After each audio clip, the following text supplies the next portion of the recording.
ଭୁଲ ଜୀବନର ଏକ ପୃଷ୍ଠା ଅଟେ, କିନ୍ତୁ ସମ୍ପର୍କ ଗୋଟିଏ ବହି। ଯଦି କୌଣସି କାରଣରୁ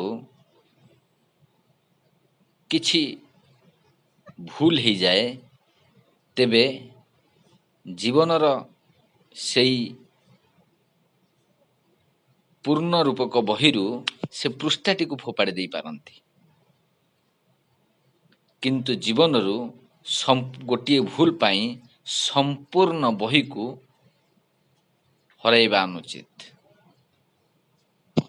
ତେଣୁ ଏଥିପାଇଁ ଆମ୍ଭେମାନେ ସମସ୍ତେ ଧ୍ୟାନ ଦେବା ଉଚିତ ଯେ